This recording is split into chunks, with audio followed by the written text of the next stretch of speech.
କରଞ୍ଜିଆ ସ୍ୱୟଂଶାସିତ ମହାବିଦ୍ୟାଳୟଠାରେ ବୃହତ୍ ରକ୍ତଦାନ ଶିବିର ଜୀବନ ଦୀପ ଅନୁଷ୍ଠିତ 175 ୟୁନିଟ୍ ରକ୍ତ ସଂଗୃହୀତ।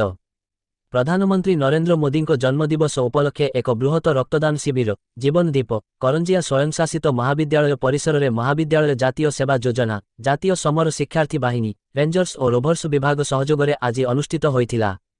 ମହାବିଦ୍ୟାଳୟ ଅଧ୍ୟକ୍ଷ ଅବନୀକାନ୍ତ ଦାସଙ୍କ ତତ୍ତ୍ୱାବଧାନରେ ଅନୁଷ୍ଠିତ ଶିବିରକୁ କରଞ୍ଜିଆ ବିଧାୟକ ପଦ୍ମଚରଣ ହାଇବୁରୁ ମୁଖ୍ୟ ଅତିଥି ଭାବେ ଯୋଗଦାନ କରି ଶୁଭ ଉଦ୍ଘାଟନ କରିଥିଲେ।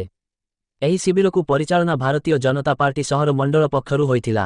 କରଞ୍ଜିଆ ଉପଖଣ୍ଡ ଚିକିତ୍ସାଳୟ ଓଡ଼ିଶା ରକ୍ତ କେନ୍ଦ୍ର ପରିଚାଳକ ଡଃ ଗୟାରାଙ୍ଗ ନାୟକଙ୍କ ତତ୍ତ୍ୱାବଧାନରେ ଅନୁଷ୍ଠିତ ଶିବିରକୁ ଡଃ ଚିନ୍ମୟ କୁମାର ପାତ୍ର ରକ୍ତ କେନ୍ଦ୍ର କର୍ମଚାରୀ ରଜତ ମହାକୁଡ଼ ସୁମନ୍ତ ମହାନ୍ତ ତ୍ରିଲୋଚନ ମହାନ୍ତ ମାନସ ରଞ୍ଜନ ବାରିକ ଗାୟତ୍ରୀ ସାହୁ ସଞ୍ଜୀବ କୁମାର ମହାନ୍ତ ନର୍ସିଂ ସିଷ୍ଟର ଅହଲ୍ୟା ରାଉତ ମନୋଜ ରାଉତ ଅଭିଜିତ ମୁଖୀ ଫାର୍ମାସିଷ୍ଟ ଅବନୀ ମଣ୍ଟଳ ସରିତା ନାୟକ ଓ ରଶ୍ମିତା ମହାନ୍ତ ପରିଚାଳନା କରିଥିଲେ।